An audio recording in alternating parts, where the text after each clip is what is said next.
Hey, what's up, people? I think we've all been there. After years of loyal service, the zip of your favorite jacket doesn't seem to work properly anymore.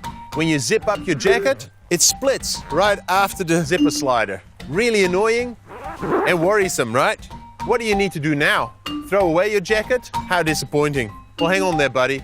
There's nothing that needs to be thrown away just yet. Let's see if we can come up with a quick fix. Because usually, when the zip splits after the slider, it means that the slider is starting to wear out and can't engage the teeth anymore.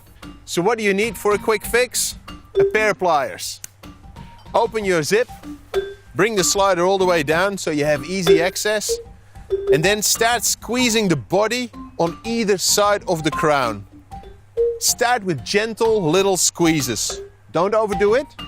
Just nicely and gentle on either side.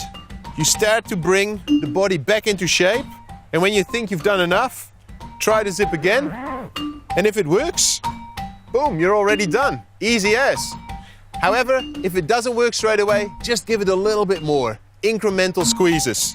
Easy as that. And I bet you're pretty stoked now that you didn't simply biff that jacket away, right?